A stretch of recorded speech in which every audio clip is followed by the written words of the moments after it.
Curtis Calhoun here with MMA News, and my next guest, you know from his time in the UFC, now with the PFL, one of its biggest signings, Derek Brunson joins me today. How's it going, Derek? I'm good. How are you? I'm doing great, man. Obviously, I want to just start right there, like physically, mentally, emotionally. This has to be a super exciting time for you having this new fresh start in the PFL. How impactful is it for you to have those new challenges now, to have that fresh start, and how are you feeling ahead of your PFL debut? Yeah, I'm feeling good. Like you said, a new challenge, new venture, new goal, new motivation. I've been running like crazy. Before, I haven't run for the last like 5 years. I've been doing like strength and conditioning, but since this PFL signing, I've been running twice a week. Putting in 7 to 10 miles a week. Yeah, I'm feeling real good. That's awesome, man. And I gotta get your thoughts. Like, what were some of your impressions from afar? Obviously, we know you from your time in the UFC, and obviously, you've had a long, decorated career. But what have your impressions been of the PFL leading up to this signing? Like over the past couple of years, what have you seen from the PFL that made you want to sign with them? Um, they're upcoming organization. On ESPN, have great fights. I like the live scoring. The in-fight camera is pretty cool also.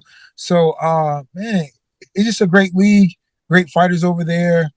And it's an opportunity where they take care of fighters and it's competition to other organizations.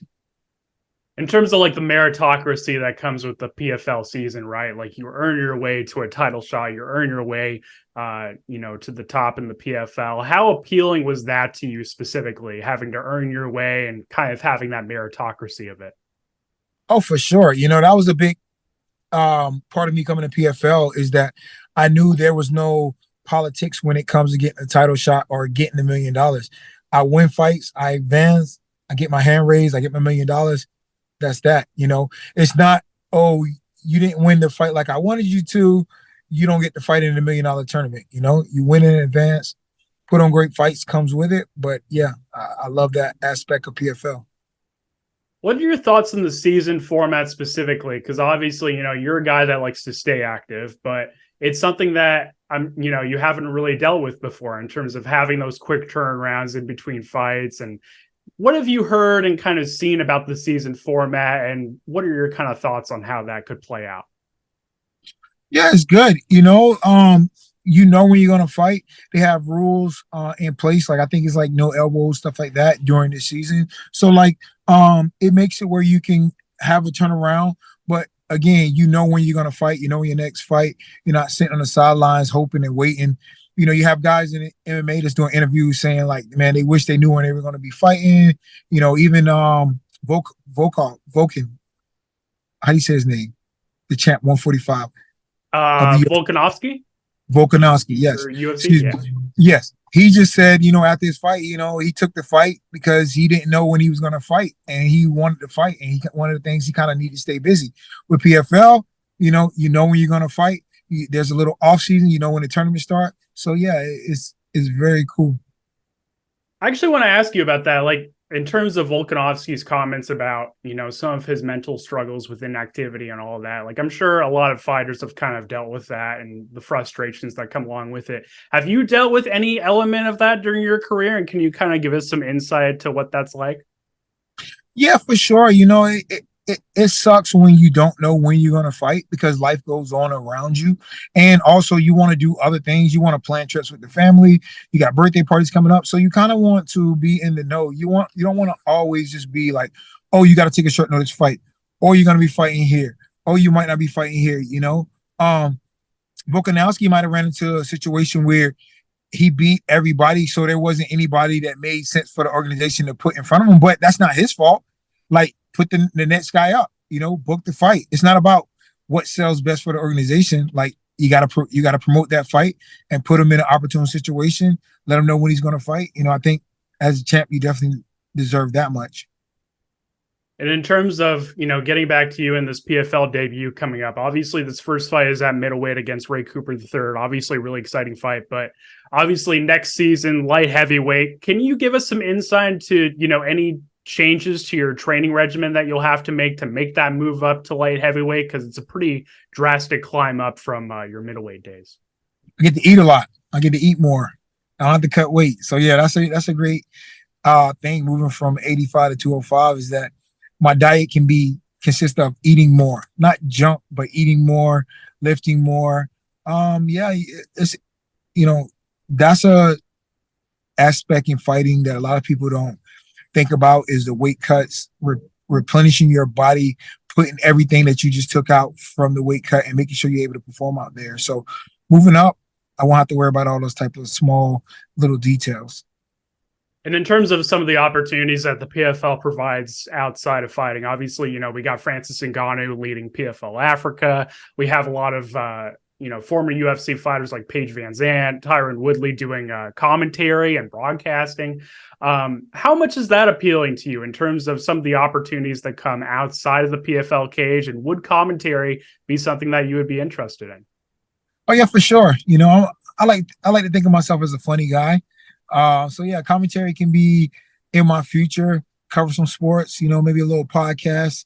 So yeah, they definitely present a lot of great opportunities for athletes and people who are knowledgeable in the know of the sport. So yeah, I would definitely do something like that. What are your thoughts on kind of like the state of the sport right now in terms of, you have so many other options outside of the UFC now. Obviously, we got the PFL, Bellator. We don't know what's going to happen there, but there's so many other solid organizations outside the UFC. Can you kind of give us some insight into how much of a positive that is for fighters to explore that free agency and to have that flexibility?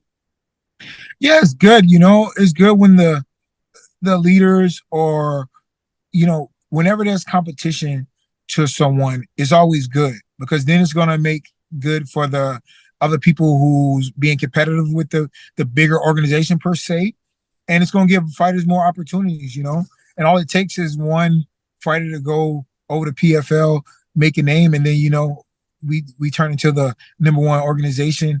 Like get that Conor McGregor or something like that. Get that young guy who like, hey, I want to be a PFL fighter, and then the rest follows after. It's all it takes is that one fighter. What are your thoughts on the UFC cutting ties with USADA? Obviously, you're in the PFL now, but were you surprised by that when the announcement came out that the UFC wouldn't renew that agreement with USADA? What were your thoughts on that? Yeah, I don't know what the exact details because I heard that they wasn't going to renew. Then I'm hearing all of a sudden that hey, they might renew or that they're going to renew but restructure.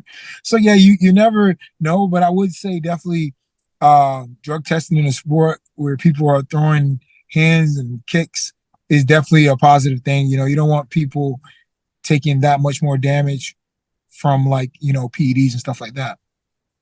Do you have any like crazy testing pool stories in terms of them waking you up in the middle of the night or anything like that? Or what was kind of your experience like? Oh yeah, all the time. They'll come at like 6 a.m., catch me early in the morning, or like I fly standby. I've been flying standby for the last like 5 or 6 years. And I'll forget to like update my whereabouts. And they'll be like, hey, I'm at your house. I'm like, oh, okay, well, I'm in California. I'm in Atlanta. I can't make it. Like, do you have somebody I can meet? I would say that is kind of annoying. Is like you guys, they have to be set up in terms of if you had a random trip to go out of town, okay, go somewhere and submit a sample. They should be set up like that. But you definitely shouldn't get the same ridicule as someone who actually failed a drug test. Couple more questions for me, man. Once again, I really do appreciate you making some time. It's great to meet you. Great to chat with you. There's been a lot of debate and conversation lately comparing the Dagestan versus American wrestling styles. And as a former Division II NCAA wrestler, I want to get your thoughts on that. Like, what do you feel like are some of the biggest differences between the Dagestan wrestling style and the American style, and kind of how do they compare? Wrestling is wrestling. Russia has a strong wrestling program and everybody wrestles over there and they wrestle at a high level. I get it. But man, I trained with a lot of Dagestan guys in my prime. I used to come down to Jackson's in Albuquerque, New Mexico. And man, I had fun with those guys. These guys was like, Olympic level wrestlers, and I just took it to them. So like it's all individually based. But again, Russia does have good wrestling, but wrestling is wrestling. It's all individual how good that individual is. So if you took like like for example, like the top 5 American wrestlers versus like the top 5 Dagestan wrestlers, like how do you feel like that plays out? Well, it all depends who are the wrestlers at the time. Mhm. You know, it could be a time where if you ask me that, if you're going to around Jordan Burroughs' weight, maybe when he was in his prime, we're gonna say Jordan Burroughs, you know, because he was a couple-time Olympian and he proved that. So like it all depends, man. It's all individually based, in my opinion. They definitely have a great system over there, though. I got you, man. Well, last question for me. I want to give you the platform to shout out to PFL fans ahead of your debut. What are they getting, next month with your PFL debut, and how pumped are you for this opportunity?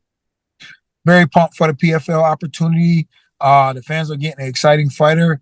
We'll go out there and be like, hey, this guy is pushing 40, but he has a lot left in the tank and he can go out there and fight. So yeah, I'm gonna bring the action for sure.